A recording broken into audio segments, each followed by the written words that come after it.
Good morning. Welcome into Valley Vision. I'm Abby Alonzo, Joe Mitchell. We had a fun weekend, did a vlog, saw a shutout in Tiger Stadium. It was a nice weekend. We're still recovering a little bit, but we're back, and we are going to recap that 62-0 shutout that has now moved the Tigers up to 15th in the AP poll. They jumped 4 spots since last week. It was Brian Kelly's 300th career win. All around, I mean, you saw the same offense you've been seeing. This is the 7th consecutive game they've posted over 500 yards of offense. And you got to see some flashes from some younger guys who we have not seen yet. Trey Hawley being one of them. He actually won SEC Freshman of the Week. We'll give you his numbers in a minute. But before we do, make sure you hit that sub button. We got a lot of new supporters this weekend. Really cool to see this community growing. We like getting out there and connecting with you guys. You give us great feedback. Y'all make it more fun for us. You make our jobs very enjoyable. So we appreciate y'all. Let's keep growing it. Hit that sub button, like, share, comment. We love it. Football. What initial thoughts on the game? Initial thoughts. Yeah, I mean, it was just a dominating effort all the way through. Really impressed by the offense. Obviously, 62 points is hard to do on air. Yeah. But even more impressive to me is the defense. I know we can talk about Army and we can say, like we talked about Bryson, right, their quarterback. Yeah. He had 700-ish yards going into this one. He was also their leading rusher with 450 yards. And, you know, again, we weren't expecting their offense to be anything powerful or anything crazy. Troy held them to 0 points the week prior, but to see LSU do that, it's a silver lining, and I'm excited to see that. They've been incrementally better week over week, yep. And you know, seeing them put up a goose egg on anybody was impressive. Absolutely, especially considering where this defense started at the beginning of the year. If you'd have told me that they'd be posting a shutout, I probably would have giggled a little bit weeks ago, but they did do it. Omar Speights, since he's been back, has done great things for the defense. He led with 9 tackles. Harold Perkins had 7. Andre Sam had an interception. So, again, and this is as well as Zy Alexander. Actually, Andre Sam had 2. My bad. But this is something that we've been saying for the past 3 weeks, and everyone knows it. It's progressively getting better. Now, your real test is ahead. You go into this bye week, you feel good, you've got the confidence, the offense is rolling, but you're going to Tuscaloosa in 2 weeks. And Nick Saban and Alabama are no joke. Granted, they were down, in the first half against Tennessee this weekend? It was 20-7 yeah. Tennessee at halftime. And they ended up coming back. So we know that program is Alabama. It's going to pose a challenge for us. I'm very interested to see how they tackle that challenge. If you're a numbers nerd like I am, then you know Nick Saban doesn't lose back-to-back games, like hardly ever. So I was kind of pulling for Bama to come back and win that one. Yeah, look, I know you said that you think we beat Bama. Do you still stick by that? Yeah, I do. I think Alabama's really, really good. Defensively, they're insane. They've got a great defense. I heard somebody say they actually don't run the ball well. I think if you take sack yardage out of that, which is what the NFL does and what college football should do, then Alabama's actually averaging over 5 yards a carry running the ball. So they're going to try and wear that LSU defense out, but I think that type of game is not going to be able to keep up with LSU. I think they're going to have to score 35 or more points, and I say that every week because I think that's just the reality. I think LSU's offense is too good, number 1 scoring offense in the nation right now. So yeah. And let's talk about some of those numbers. Jayden Daniels, I actually do want to have this Heisman conversation with you because you brought up a point this morning that J.J. McCarthy is the favorite for Heisman, right? Yeah. And I don't think that makes sense in any category. And do you want to elaborate on that? Because Jayden is putting up numbers, Heisman numbers. To see a guy like J.J. McCarthy be favored over him, I'm confused. Yeah. I think there's one category where you can make the argument for J.J. McCarthy. It would be passing efficiency. He's number 2 in the country, right? He's the 2nd most efficient quarterback in all of the country. Problem is, Jayden Daniels is number 1. Jayden Daniels he's thrown for 700 more yards than J.J. McCarthy. He's thrown for 7 more touchdowns. He's rushed for about 500 more yards, and he's got a decent amount of touchdowns on the ground himself. So I think that what we're seeing the Heisman turn into, right? What it's defined as, the Heisman Memorial Trophy is defined as the most outstanding player in college football, and that's not what this award has become. Yeah. It's turned into which quarterback plays for the best team. Exactly. And I think that's a disservice to the award. And I'm not saying it should be Jayden Daniels right now, but I think there's a very clear 1 and 2, and it's Michael Penix Jr. and Jayden Daniels. And Michael Penix Jr. didn't play great on Saturday. So the fact that we moved J.J. McCarthy up to 1, just looking at the stats, is wild.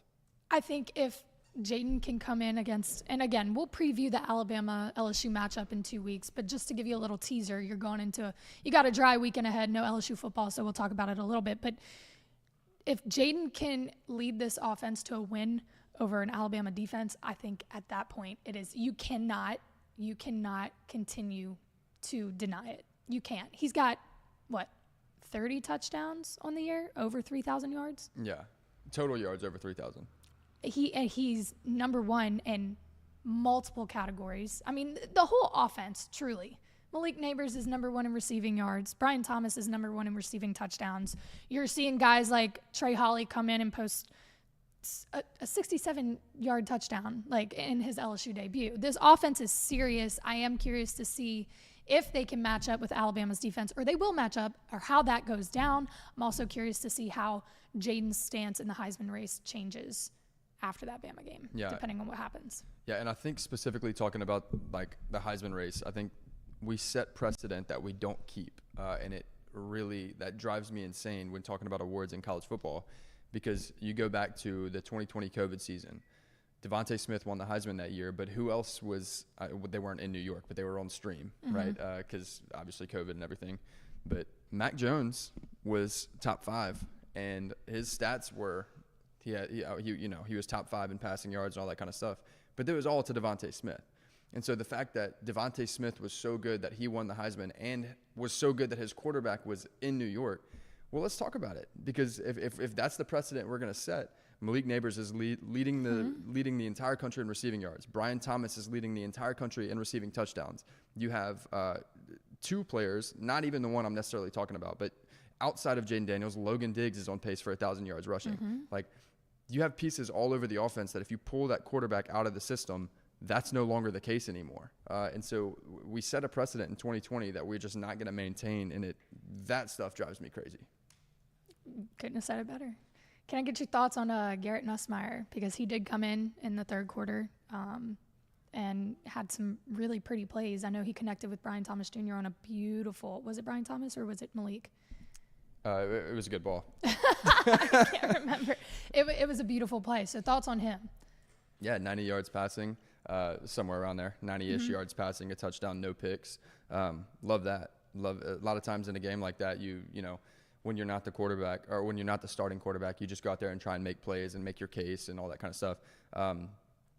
To me, he just looked like he was settled in, made the reads properly, and took care of the football, which I loved because that's the biggest knock on Garrett.